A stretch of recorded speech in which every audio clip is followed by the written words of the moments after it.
Well, joining us now is Tara Kangarlou, Global Affairs journalist and professor at Georgetown University. Tara, great to have you with us on the program today. So Iran is really turning a page today, isn't it? This is, a man who led the country for decades with an iron fist while confronting the West. What does today's transition mean for Iran?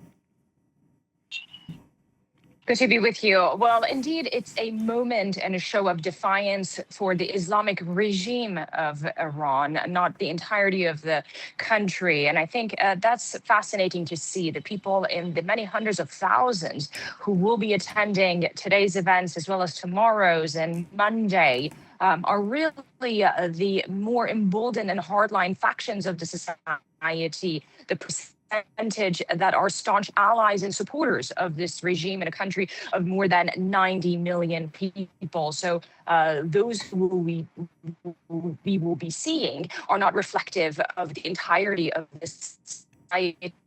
Rather, of Iran's diverse demographic. And of course, it is a turning moment and a step forward, if you so will, putting sort of a closure into one chapter and moving to the next, that being Ali Khamenei, the supreme leader of Iran, being laid to rest, and his son, presumably 56-year-old Mojtaba Khamenei, taking the reign. And mind you, we haven't seen him, we haven't heard from him, nor have we heard or seen his other three sons. And I think, speaking with sources in Iran, many are wondering who will be leading tomorrow's prayer ceremony. Would it be Mojtaba Khamenei, the country's new supreme leader? Would it be any one of Khamenei's other three sons? And I think that will be a moment that would be quite revealing, but many are wondering to see what that would look like.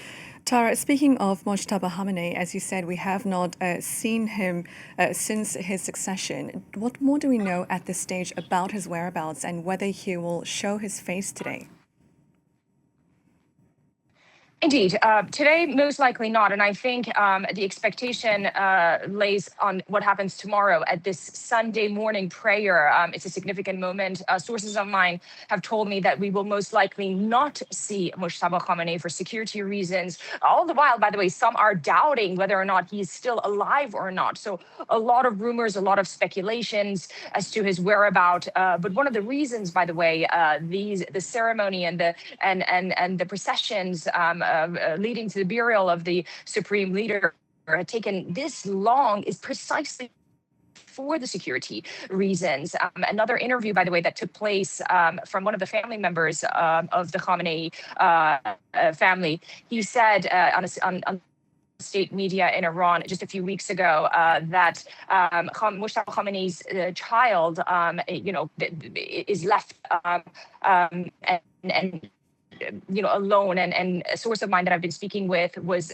sort of suggesting what has happened to the rest of the Khamenei family. And I think, again, the rumors and the speculations as to the rest of the family is something that is quite curious for others in Iran. But the bottom line is that those who are seeing rallying in these parades and in this spectacle are really the staunch supporters of the regime who, whether or not Mojtaba is alive or not, will continue with the legacy and their support of the supreme leader.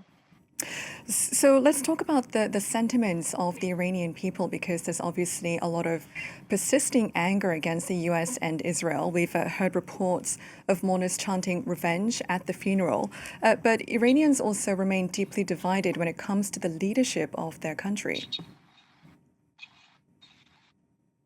Indeed, it's once again, worth reminding viewers that Iran is not a monolithic society. It is a country of nearly 91 million people, the majority of whom long wanted to move beyond this regime, and their grievances and disillusionment and, quite frankly, anger toward the regime remains intact. All the while, they also do not believe in foreign aggression. They have no trust in the end game of the U.S.-Israeli aggression toward their country. So on one hand, they don't believe in the war. On the other hand, they're fatigued and disillusioned in the Islamic regime. And that is the majority of the Iranian public. But then you have the supporters of the regime, and those are the people that we see on the street. But the bottom line is that this country, an extremely resourceful country and nation, is living through an utterly collapsed economy. And I would say that this is the fundamental problem for ordinary Iranians. All the while, by the way, political executions and stifling of any form of dissent continue to take place at a time that the IRGC is consolidated and the hardline people are in charge. Mind you, that again, just before this interview, I spoke with a source of mine in Iran. He's a physician, and he has closed down his office for the better half of this coming week because simply he can't get to the office, and he knows that the parades and the marches will have an impact on his patients getting to him. And you know what he said? He said the amount of money that the regime is spending on this ceremony, on these 6 days, if they would spend half of that supporting the people who've lost their homes and businesses and livelihood during this war, that would really bring about a tangible change. But again, we're here once again where the people of Iran are wondering what is next for them at a time that they're disillusioned by the powers to be at home and those abroad. So continuing on your point there, Tara, about the brutal crackdown on the anti-government protests earlier this year, it's been quelled for now, as you said, but do the Iranian people still have the will to take to the streets? Is this something you see continuing under Mojtaba Khamenei's leadership?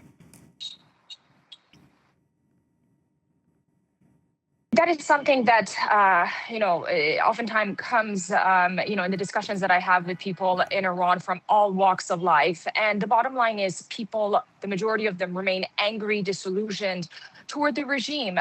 But at this very moment, they understand that if they take to the streets, they will be once again stifled and quailed and brutally crushed, as we've seen before. So I don't think we will be seeing the mass protests in the same way, shape, or form that we saw in January in the coming days or months. But that doesn't mean that the sentiment has changed among ordinary Iranians. The sentiment is very much there. And I think right now the onus is on this new group that is in charge, very much aligned with the IRGC, an IRGC that is consolidated. In fact, worth reminding our viewers that the lead negotiator for Iran, Mohammad Bagher Ghalibaf, was one time mayor of Tehran and responsible for the stifling of the protests. So the new group has to show the population that they are listening to their demands. Otherwise, the people will most likely take to the streets.